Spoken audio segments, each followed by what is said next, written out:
우리 오늘 수요일 저녁 예배 함께 여러분 만날 수 있어서 반갑습니다. 알렉산더 더프 선교사가 인도에서의 사역을 하다가 잠시 안식년이 되어서 영국으로 돌아왔습니다. 그리고 그가 교제했던 선교의 아버지라고 불리는 현대 선교의 창시자이고 현대 선교의 아버지라고 불리는 이 윌리엄 캐리 선교사님은 이제 다 사역을 마치고 선교 사역을 마치고 이제 은퇴의 삶을 살고 있었는데 이분과 자주 교제를 했습니다.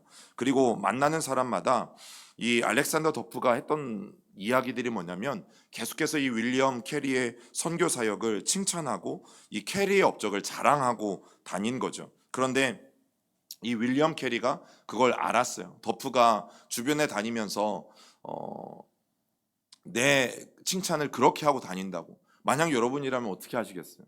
주변에 나는 가만히 있는데 자꾸 사람들이 가서 내 칭찬을 하고 다니네? 그럼 여러분들은 어떻게 하시겠어요?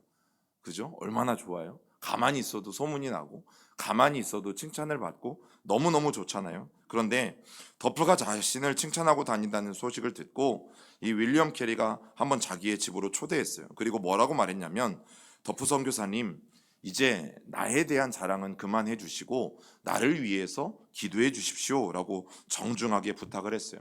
그러나 이 더프 선교사가 계속해서 또 어디를 가는 곳마다 끊임없이 이 캐리의 사역들을 칭찬하고 다녔던 거죠. 그리고 이 캐리 선교사가 이제 임종이 가까웠을 때 다시 한번 더프 선교사를 자신의 집으로 초청해서 거의 유언처럼 이런 부탁을 했어요. 더프 선교사님, 내가 죽은 후에는 제발 나에 대해서 말하지 말고 윌리엄 캐리의 구주가 되시는 그리스도에 대해서만 이야기해 주십시오.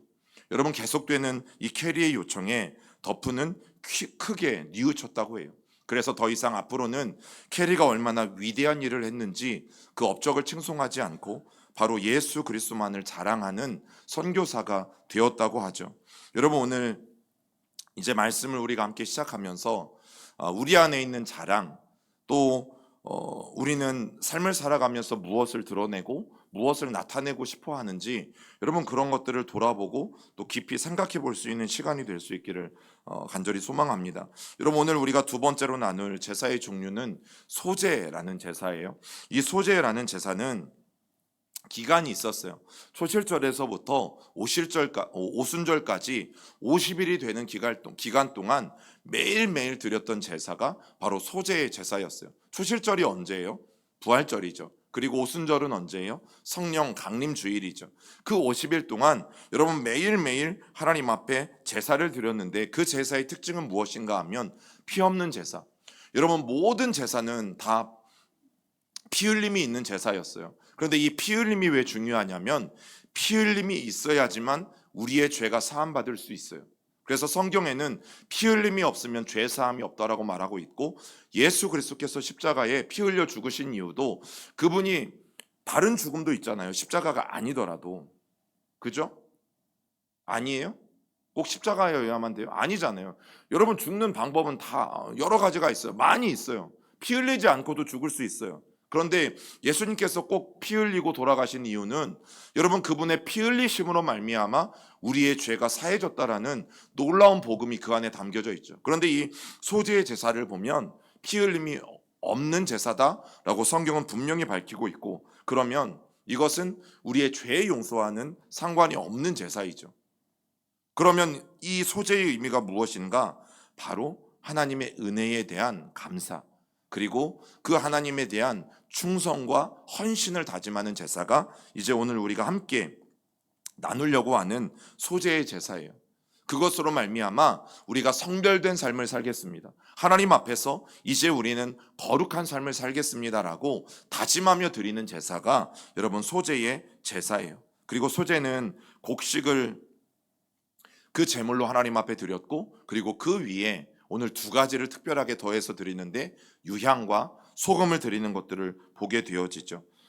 자, 여러분, 곡물을 제물로 해서 드리는 이 소제에 대해서 아까도 말씀드린 것처럼 깊이 담겨져 있는 의미는 우리가 하나님에 대한 헌신과 충성이 바로 이 소제 안에 담겨져 있어요.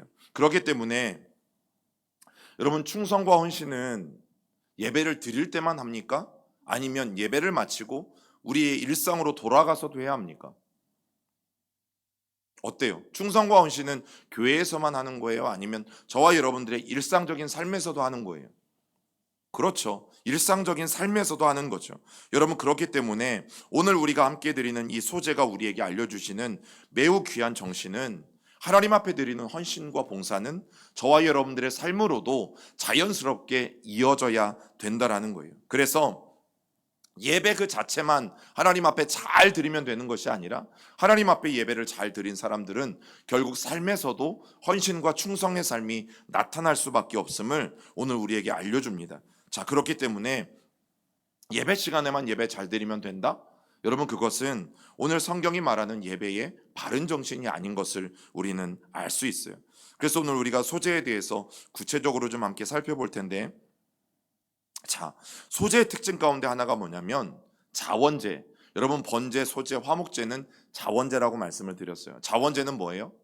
스스로 하나님 앞에 마음을 정해서 드리는 제사들이죠. 그러면 아까 정해진 규례는 뭐예요? 초실절부터 여러분, 우리가 오순절까지 이 50일 동안 매일매일 드리는 것이 이 소제였어요. 그러면 이것이 자원제라고 말씀을 드렸잖아요. 억지로 드리는 게 아니었어요. 그러면 분명히 50번을 하나님 앞에 다 자원하는 마음으로 드린 사람이 있었을 것이고, 두 번째는 중간중간에 무슨 이유가 있든지 중간중간에 빼먹고 드린 사람도 있었을 것이고, 심지어는 아예 드리지 않은 사람도 있었을 것이고. 여러분, 그런데 이 소재에서 중요한 것이 무엇이냐면, 자, 레위기 2장 1절과 2절에 있는 말씀 우리 한 번 더 읽어봅니다. 시작. 누구든지 소재의 예물을 여호와께 드리려거든 고운 가루로 예물을 삼아 그 위에 기름을 붓고 또 그 위에 유향을 놓아 아론의 자손 제사장들에게로 가져갈 것이요, 제사장은 그 고운 가루 한 움큼과 기름과 그 모든 유향을 가져다가 기념물로 제단 위에서 불사를 지니 이는 화제라, 여호와께 향기로운 냄새니라. 여러분, 하나님 앞에 드리는 이 소재에 있어서 오늘 이 두 구절이 우리에게 말해주는 것은, 그러면 어떤 예물을 하나님 앞에 드려야 되는가를 말해주고 있죠. 그래서 첫 번째, 소재는 어떤 것이다? 곡물을 하나님 앞에 예물로 드리는 것이다. 그런데 중요한 것이 있죠. 그 곡물 가운데는 반드시 아까 여러분들이 처음 본 사진처럼 어떻게 해요? 고운 가루로 갈아서 드려야 되는 것이 여러분 소재의 예물입니다. 이 고운 가루라는 말은 히브리어로 솔레토라는 말을 쓰는데, 이 뜻이 어떤 뜻이냐면 완전히 부드럽게 갈아진 그런 가루를 말하고요. 그리고 혹시라도 이물질이 섞여 있으면 안 돼요. 여러분, 우리가 벼를 갈면 그 벽시들이 간혹 섞여 있을 수도 있는데, 그런 외피까지도 완전하게 제거되어진 굉장히 깨끗하고 그리고 부드러운 곡식을 말합니다. 여러분, 당시에 기계가 어디 있겠어요? 그래서 열심히 뭘 돌렸어요? 맷돌을 돌렸죠. 여러분, 열심히 맷돌을 돌렸어요. 그런데 이 보통 맷돌을 돌리는 일들은 집에서 여자들이 했어요. 할렐루야. 예, 여자들이 했어요. 그러면 여러분 좀 상상을 해보세요. 하루 종일 아침 먹으려고 맷돌 돌려, 점심 먹으려고 맷돌 돌려, 저녁 먹으려고 맷돌 돌려, 또 하나님 앞에 제사 지내기 위해서 제물을 준비하기 위해서 맷돌을 돌려. 그러면 여자들의 팔뚝이 여러분만 했겠어요? 아니었겠죠. 여러분, 하루 종일 맷돌을 돌리고 있으려면 대단한 힘이 필요했을 거예요. 자, 그러면 소재로 드리는 이 고운 가루에 정말 어떠한 불순물도 섞이지 않게 만들려면 어떤 노력들이 필요하겠어요? 여러분, 그것을 갈면서 자꾸만 그 안에 있는 불순물들을 걷어내는 일들을 해야 하고, 그래서 고운 가루만 남아있는 일들을 열심히 해야 되는 거죠. 그러면 결국 하나님 앞에 드렸던 이 고운 가루라는 것은 그냥 고운 가루가 아니라, 여러분, 당시에 어떤 이들의 생활 문화에 비추어 보면 굉장히 사치품이라 할까? 고급, 그리고 값비싼, 바로 그 품목에 해당하는 것이 고운 가루이죠. 여러분, 그래서 이 고운 가루를 드리기 위해서 사람들은 뭘 할까? 열심히 맷돌을 돌리면서, 그리고 그 안에 이렇게 곡식들을 부어지고 또 맷돌을 돌리면서 그 안에 뭘 함께 가는 거예요? 내 생각과 내 마음과 또 내가 주님 앞에 다짐했던 헌신들을 여러분 그 맷돌에 갈면서 주님 앞에 이 예물을 준비하는 거죠. 여러분, 결국 소재는 번제와는 조금 달라요. 번제는 열심히 가축을 키우고 흠 없는 것들을 매일매일 돌아보고 사실 그 재물을 가지고 와서 직접 번제단 앞에서 그것을 죽이고 잡는 일들을 하잖아요. 그런데 이 소제의 예물은 어떻게 되어져요? 이미 여러분들이 집에서부터 이 곡물을 준비해야 돼요. 하나님 앞에 드릴 곡식을 정하고 또 그 곡식들을 선별하고, 여러분 그 곡식들의 처음 이제 뭘 하냐면, 옛날에 마을에는 뭐가 있었어요? 시골에는 키가 있었잖아요. 키. 자동차 키 말고 여러분 키라는 게 있었어요, 얘들아. 키가 뭔지 아냐?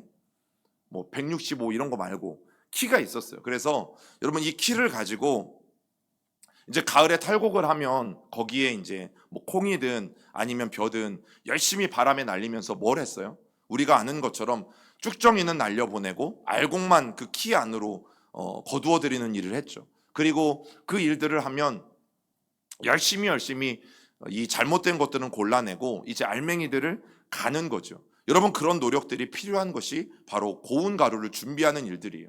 그래서 짐승의 번제를 준비하는 것보다 어쩌면 굉장히 더 많은 준비들을 제사 드리러 나오기 전에 예배하는 자들이 해야 됐던 거죠. 여러분 이 소제의 고운 가루를 준비하는 과정이 우리에게 무엇을 말해주는지 말씀을 드리지 않아도 알 수 있을 거예요. 결국 이 소제를 드리는데도 예배하는 자들의 준비된 마음이 필요하다.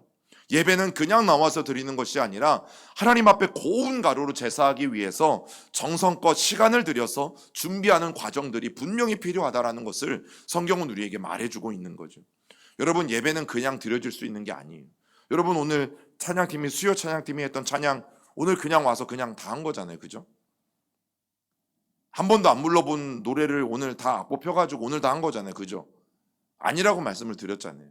오래전부터 매주 연습하고 집에서도 연습하고 열심히 연습해서 오늘 주님 앞에 올려드리는 거잖아요. 여러분 예배에는 준비가 필요합니다. 그리고 두 번째, 그 위에 무엇을 드립니까? 고운 기름과 유향을 더하라고 말씀하셨어요.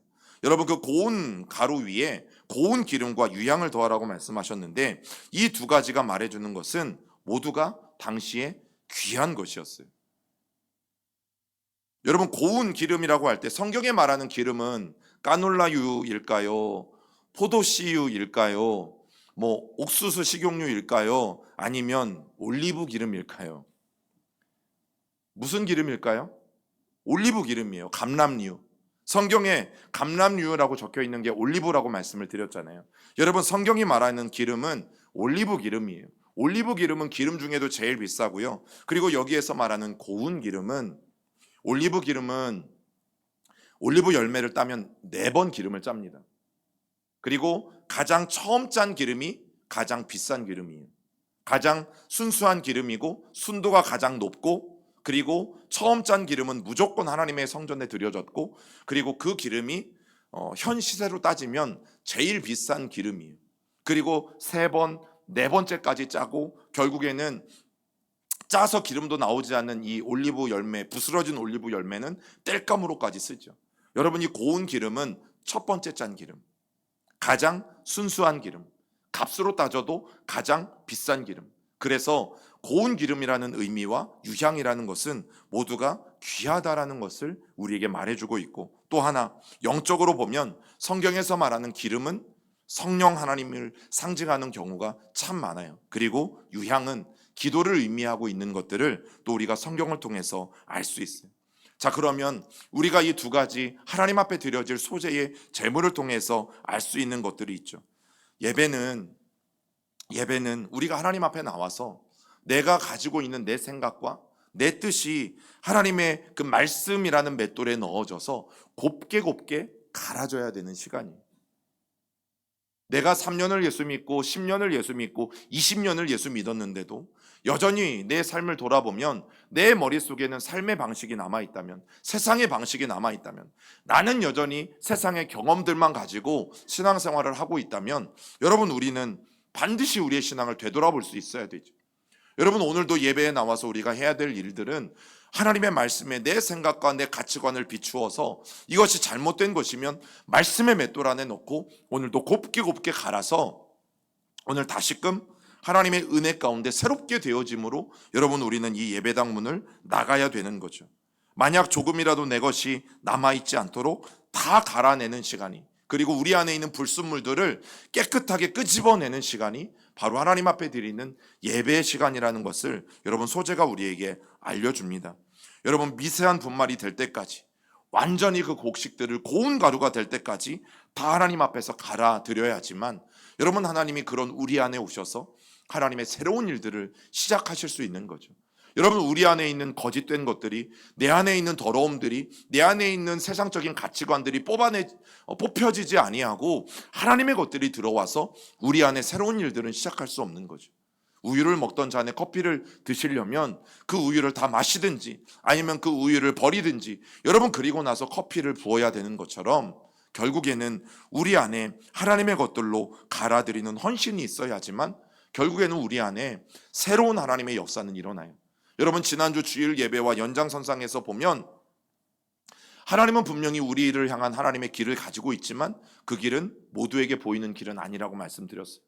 예수 그리스도 안에서 내가 주님 앞에 철저히 회개한 사람, 그리고 오늘도 주님 앞에 길을 보여달라고 기도하는 사람들에게 하나님은 보여주시는 길이다라고 분명히 말씀드린 것처럼, 여러분, 결국 예배 자체는 나를 갈아서 하나님 앞에 드리는 헌신이고 충성하는 시간이에요. 우선은 다른 것에 헌신하고 충성하려고 하지 말고 여러분, 이 예배 시간에 온전히 하나님 앞에 나를 갈아드리는 시간이 되기를 간절히 소망합니다. 근데 좀 무섭긴 해요. 나를 간다니까 좀 무섭긴 하지만 여러분, 배만 갈지 마시고 나를 가셔야 돼요. 내 생각과 내 마음이 철저하게 갈려져야 여러분, 우리가 오늘도 이 예배를 통해서 하나님이 나를 새롭게 하시는 것들을 분명히 경험할 수 있죠. 여러분, 그렇기 때문에 은혜로운 예배는 저절로 일어나지 않습니다. 여러분, 주일 예배든 수요 예배든 예배를 준비하는 손길들이 있잖아요. 일찍 와서 교회를 청소하는 손길들이 있고, 또 찬양을 준비하는 손길들이 있고, 아이들을 다음 세대들을 위해서 미리미리 준비하는 손길들이 있고, 그 수많은 손길들의 준비를 통해서 우리는 한 시간의 예배라는 것을 드립니다. 여러분, 결국 그들의 준비를 무시하거나 그들의 준비를 없이 할 수는 없는 거죠. 여러분, 주일에 우리가 함께 말씀을 또 나누었던 것처럼 우리가 성도들을 위해서 청소하는 것, 교회를 깨끗하게 하는 것, 영적인 일이에요, 영적인 일이 아니에요?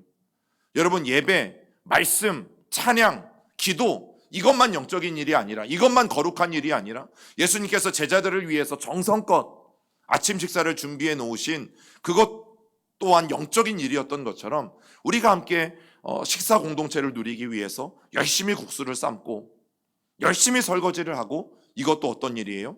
영적인 일이죠. 뜨거운 햇볕 아래서 차량을 안내하고 매우 영적인 일이다라고 말씀을 드렸어요. 여러분, 그런 의미에서 예배 자체가 헌신이고 예배 자체가 하나님 앞에 드리는 충성이요 봉사가 되는 거죠. 그런데도 아무 헌신도 없이 단지 어떻게 합니까? 단지 예배 시간에만 참석하겠다고 우리가 생각하고 있다면 여러분, 그것은 하나님에 대한 오만이고 또 하나님에 대한 불충이라는 것을 우리가 다시 한번 기억할 수 있어야 돼요. 그래서 제가 그런 말씀을 드렸었죠. 헌신은 자전거의 페달과 같다. 여러분, 자전거가 넘어지지 않고 계속 가려면 자전거를 탄 사람은 어떻게 합니까? 열심히 페달을 밟아야죠. 그런데 누구를 위해서 페달을 밟는 거예요? 날 위해서 밟는 거예요. 내가 운전하고 있는 자전거가 넘어지지 않기 위해서 여러분, 열심히 페달을 밟는 거예요. 그래서 그리스도인의 헌신은 이 자전거 페달과도 같아요. 자전거 페달을 밟지 않으면 그 자전거는 넘어질 수밖에 없는 것처럼 결국에는 헌신이라는 페달을 우리가 계속해서 밟지 않으면 여러분, 우리는 앞으로 나아갈 수 없습니다. 이것은 제가 여러분들에게 헌신을 강요하거나 헌신을 강조하기 위해서 말씀을 드리는 것이 아니라, 여러분, 우리의 삶에서 가정을 보세요. 엄마 아빠의 헌신이 없으면 밥을 먹어요? 엄마 아빠의 헌신이 없으면 아이들이 뭐 물건 하나를 살 수 있어요? 아니잖아요. 누군가의 헌신을 통해서 가정이 서고 누군가의 헌신을 통해서 교회는 섭니다. 그런데 아무도 헌신하지 않는 가정, 아무도 헌신하지 않는 교회 생각해 보세요. 어떤 일들이 일어날까? 여러분, 그래서 주일 아침 일찍부터 헌신하는 사람의 예배와 그냥 나는 오늘도 그냥 예배만 드리고 빨리 집으로 가겠다, 그렇게 나와서 예배 드리는 사람의 예배는 동일할 수가 없는 것이죠. 여러분, 분명 그리스도인들의 헌신은 타인을 위한 것처럼 보여요. 열심히 교사들이 헌신하는 것 우리 아이들 때문인 것처럼 보이고, 열심히 주방에서 우리 여전도회가 남전도회가 봉사하는 것 다른 사람들을 먹이는 것처럼 보이지만, 여러분 우리가 모르는 사실이 있죠. 결국 그것들은 자기 유익으로 돌아온다라는 거예요. 여러분 곰곰이 생각해 보세요. 내가 했던 헌신들이 결국에는 나에게 유익이 되어 돌아온다니까요. 이것을 아직까지 누려보지 못하셨다면 여러분 다시 헌신을 좀 잘해보세요. 방법은 없어요. 헌신을 했는데 이게 내 유익이 되어지지 않는 것 같은데요? 그러면 여러분 우리는 어디에선가 잘못된 헌신을 하고 있는 거예요. 제가 예전에 이제 휴가를 갔다가 춘천, 강천 쪽에 갔더니 그 레일 바이크가 있더라고요. 애들 좀 어렸을 때인데, 그래서 이 친구 목사님네 가정하고 이게 두 집이 갔었는데, 이 레일 바이크에 그렇게 설명이 되어 있었어요. 이게 평지에서는 열심히 구르셔야 하고, 이제 마지막에 오르막이 조금 한참 있거든요. 이 오르막에서는 자동으로 이게 이제 밑에 전기 장치가 되어 있어서 오르막 지점이 되면 자동으로 이 레일 바이크가 갑니다. 그리고 만약에 안 가면 뒤에 오는 레일 바이크가 툭 쳐주면 갑니다. 근데 문제가 일어났죠. 제가 탔던 레일 바이크가 고장이 났어요. 그런데 뒤에서는 이제 열심히 다른 팀들이 오고, 이제 이게 4명이 타는 거니까 애들 둘하고 이제 저하고 아내하고 타고, 여러분 그 자전거를 누가 굴러야겠어요? 뭐 아내 보고 굴르라고 하겠어요? 아니면 초등학생 애들 보고 굴르라고 하겠어요? 그 오르막길을 누가 굴르겠어요? 제가 굴렀죠. 예, 열심히 굴렀어요. 그 오르막길을 열심히 굴러가지고 씩씩거리고 제가 이제 매표소를 찾아갔지. 이거 어떻게 된 거냐, 이거. 오르막길에 분명 자동으로 올라온다고 얘기해줘서 탔건만 이거 전혀 움직이지 않아가지고 지금 나를 보라고. 내가 그 땡볕 여름에 땀을 펄펄 흘리면서 내가 이걸 굴러가지고 여기까지 왔다고. 그래서 환불을 받는 일이 있었어요. 여러분 만약에 제가 거기에서 자전거를 열심히 구르지 않았다면 뭐 몇 가지 방법은 있었겠지. 도중에 풀숲에 내려가지고 우리 가족 4명이 유유히 걸어서 왔다든지, 아니면 어쩔 수 없었어요. 아빠니까 끝까지 그걸 어떻게든 굴러가지고 목적지까지 제가 데려다 놨어요. 그리고 환불을 받았어요. 감사하게 환불을 해주셔가지고 제 땀 흘린 노력만큼 환불을 받았던 기억이 있어요. 여러분 헌신은 저는 그런 거라고 생각해요. 헌신은 오늘 성경이 말하는 게 뭐예요? 고운 기름과 유향으로 그 위에 더했다라고 말하고 있어요. 여러분 그것은 모두 값비싼 것이었고 당시에도 최고의 것이었어요. 그리고 고운 기름은 뭐라고 말씀드렸어요? 첫 기름이라고 말씀드렸어요. 쓸 거 다 쓰고 올리브 기름은 4번 짠다고 그랬잖아요. 4번째 가장 기름기도 없고 가장 기름의 효과도 없는 그 마지막 것 남은 걸 가지고 하나님 앞에 드리는 것이 아니라, 여러분 가장 좋은 것, 가장 귀한 것으로 하나님 앞에 드렸어요. 그러면 헌신은 뭔가? 우리가 쓰다 남은 것 가져다 놓고 이거 뭐 괜찮을 것 같아서 가져왔어요. 이거 좀 교회에서 필요할 것 같아서 가져왔어요. 여러분 너무 감사해요. 막 교회 아무것도 없는데 그거라도 가져다 주면 뭐 되게 감사는 해요. 여러분 그런데 보세요. 헌신은 귀한 것으로 하는 거예요. 근데 어떤 분들은 정말 교회에서 필요해서 제가 이거를 일부러 사가지고 가져왔어요. 여러분 이런 분들이 있고요. 어떤 분들은 내가 집에서 쓰다가 집에서 지금 몇 년 동안 안 써가지고 가져왔어요. 여러분 그것도 감사해요. 그런데 오늘 헌신의 의미를 우리는 다시 한번 생각해 봐야 돼요. 고운 기름은 첫 번째 기름이었어요. 아무리 우리가 바빠도 우리의 귀한 시간을 먼저 쪼개서 드리는 것과 남아서 드리는 것은 물론 결과는 비슷할 수 있어요. 여러분 그것을 물질로 그냥 환산한다면, 여러분 처음에 내가 1,000원을 구별해서 11조를 드리는 것과 쓰다 남아서 1,000원이 남아서 하나님 앞에 헌금을 드리는 것과 액수는 똑같아요. 그런데 뭐가 달라요? 주님 앞에 드리는 준비한 우리의 마음이 다른 거죠. 그래서 옛날 어른들은 어떻게 했습니까? 그 돈 굳이 은행에 가서 새 돈으로 바꿔다가 하나님 앞에 헌금하고, 그것도 안 되면 다리미로 다려가지고 주님 앞에 헌금하고, 여러분 쇠파치나 아니면 다 구겨지고 막 이것저것 묻은 1,000원이나 어디 식당에 가면 그 쌔빠찌는 한 10,000원으로 받아주시고, 여러분 큰 돈 1,000원은 500원으로 받는 집 있어요? 아무도 없잖아요. 여러분 똑같아요. 그것도 1,000원이고 얘도 1,000원이에요. 그러나 그 마음이 다른 거죠. 여러분, 헌신은 아무리 바빠도 우리가 주님 앞에 내가 가진 것들 중에 가장 귀한 것을 드리는 거예요. 그것이 시간이든, 그것이 물질이든, 그것이 내 달란트든, 그것이 내가 가진 어떤 것이든. 그래서 한번 따라해 보겠습니다. 헌신은 지금부터, 헌신은 가장 귀한 것으로, 그게 헌신이, 그게 하나님이 받으시는 헌신이. 그리고 오늘 말씀드린 것처럼 영적으로 기름은 성령 하나님을, 그리고 유향은 성도들의 기도를 상징한다라고 말씀을 드렸어요. 여러분, 이 말씀을 하나로 잘 합쳐보면 어떤 말씀인가 하면, 성도들의 헌신은 성령님의 도움을 간구하는 그 기도 속에 담겨져야 한다. 즉, 우리가 헌신에 앞서서 하나님 앞에 먼저 기도해야 한다. 교사 모임을 하든 기도가 먼저이고, 찬양 연습을 하든 기도가 먼저이고, 우리가 교회에 와서 내가 맡은 곳을 청소를 해도 기도가 먼저이고, 어떤 것을 해도 기도가 먼저라는 사실을 우리에게 말해주고 있는 거죠. 여러분, 사도 바울이 복음 사역을 할 때 이렇게 고백했어요. 우리 같이 읽어볼까요? 이를 위하여 나도 내 속에서 능력으로 역사하시는 이의 역사를 따라 힘을 다하여 수고하노라. 여러분, 바울이 복음을 전할 때 내가 온 힘을 다해서 수고했다고 말하지 않았어요. 그 앞에 뭐가 있습니까? 내 안에 능력으로 역사하시는 성령님의 역사를 따라 나는 복음을 전했다라고 말하고 있죠. 이 말의 의미가 뭡니까?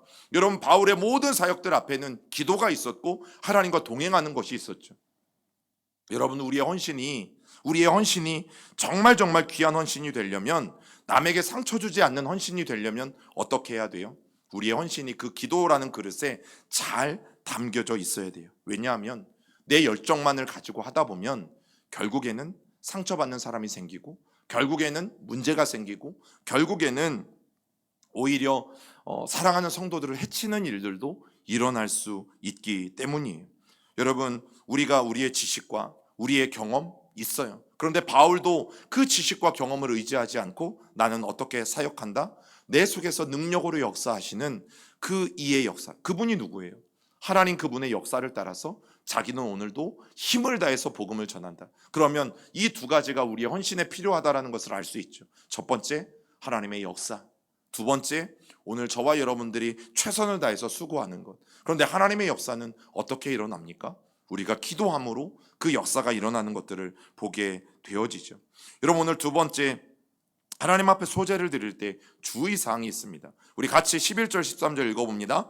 너희가 여호와께 드리는 모든 소제물에는 누룩을 넣지 말지니 너희가 누룩이나 꿀을 화제로 드려 사르지 못할지니라.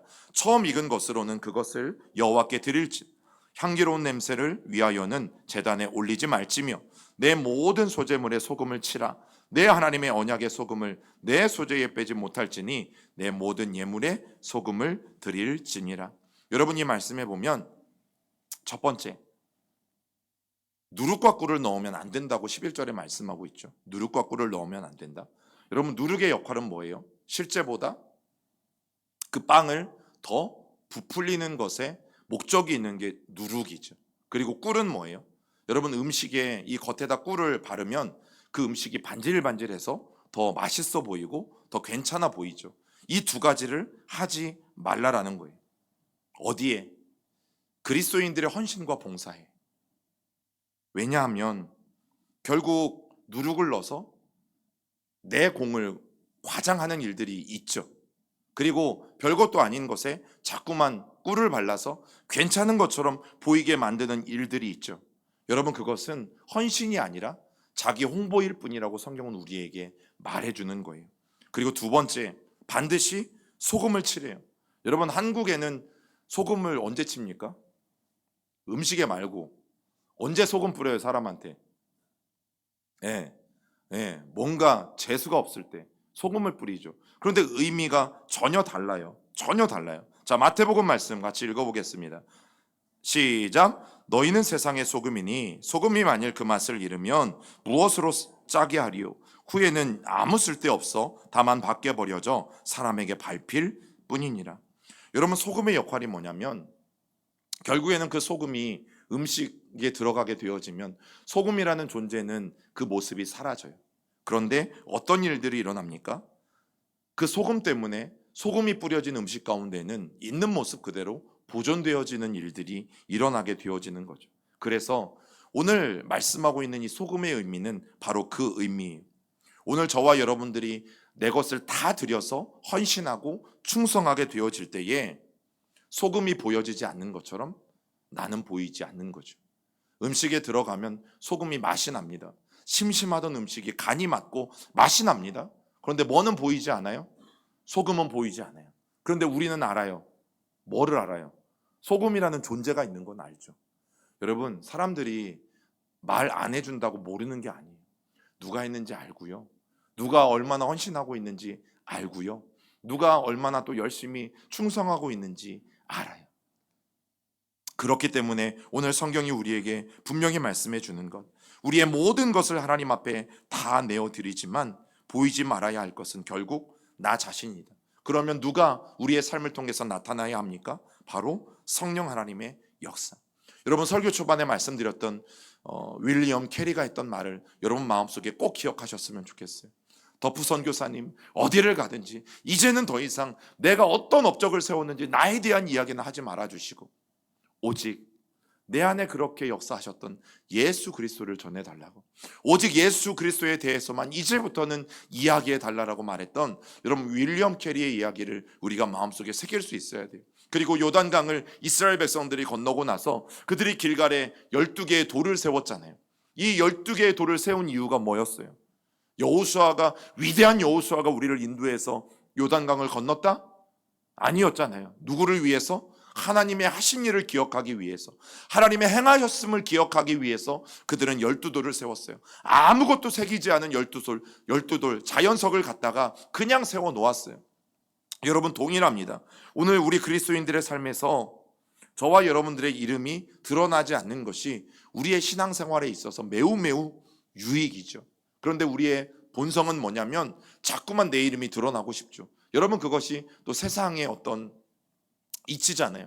세상은 끊임없이 그래서 나를 홍보하려고 하고 나를 알리려고 하고, 그래서 끊임없이 나를 어필하려고 하고, 내가 이만큼 잘합니다, 내가 이만큼 위대합니다, 실력 있습니다, 그러니까 나를 써주십시오 라는 이야기들을 끊임없이 하지만, 여러분, 교회 안에서는 우리의 헌신이 오히려 내 이름을 자꾸만 지워나가는 일들이 되어야 되는 거죠.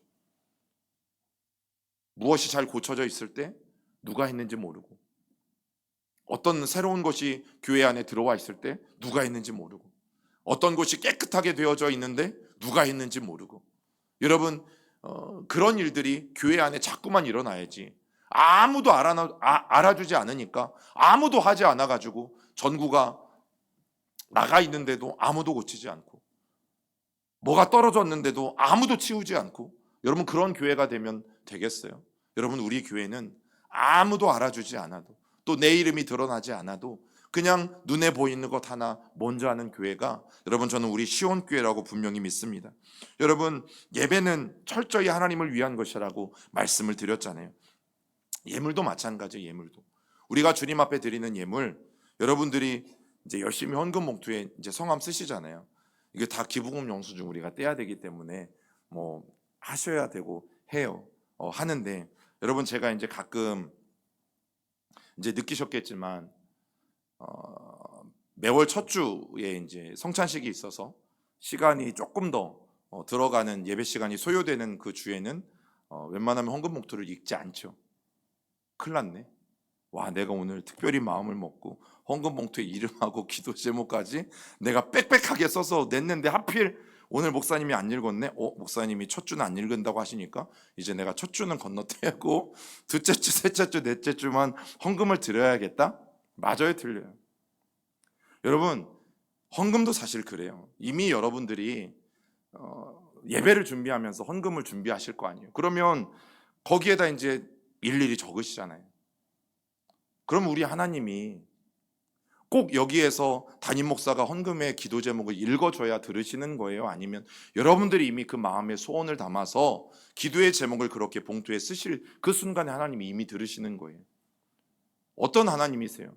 여기에서 이름을 제가 불러드려야 하나님도 들으시고 아, 누가 헌금했구나 아시는 분이세요? 아니면 여러분들이 이름을 쓰지 않았어도 누가 헌금했는지 하나님이 아시는 분이세요? 잘 모르시겠어요? 여러분, 이름을 꼭 써야만 하나님은 아시는 분이다라고 생각하시면 헌금하지 않으셔도 돼요. 어떻게 그분이 하나님이실 수 있어요? 그분은 우리의 머리털까지도 세신바 되신다고 하셨는데, 우리의 모태에서부터 지음받을 때부터 우리를 아시는 분이라고 하셨는데, 여러분, 우리가 이름을 안 썼다고, 기도 제목을 안 썼다고 우리의 기도 제목을 모르신다? 누가 했는지 모르신다? 여러분, 그분은 하나님이 아니시는 거죠. 여러분, 그런 하나님께는 아무것도 드리지 마세요. 그분은 하나님이 아니시니까. 그런데 아니잖아요. 여러분, 제가 이름을 읽건 기도 제목을 읽건 상관이 없죠. 이미 여러분들이 정성껏 기도 제목 쓰신 것들, 여러분 그 순간 하나님이 아세요. 그리고 제가 이제 우리 재정부에서 헌금 개수가 끝나면 그 기도 제목 봉투를 다시 저한테 주세요. 그러면 제가 꼭 우리 성도들의 삶에 어떤 일이 있나, 어떤 문제가 있나, 어떤 기도 제목이 있나, 여러분 그것들을 알아야 되기 때문에 꼭 그 헌금 봉투를 또 한 번씩 읽어보죠. 그러면서 기도해요. 걱정하지 마세요. 걱정하지 마시고 하나님 앞에 자원함으로 드리시고 하나님 앞에 기쁨으로 드리시면 돼요. 헌금에서 우리의 이름이 불려지고 헌금에서 우리의 이름이 불려지지 않고, 여러분 이런 것이 중요한 것이 아니라는 거죠. 여러분, 오늘 말씀을 정리하고자 하는 말씀이 이 마태복음 6장 1절에서 4절에 있어요. 함께 읽어봅니다. 사람에게 보이려고 그들 앞에서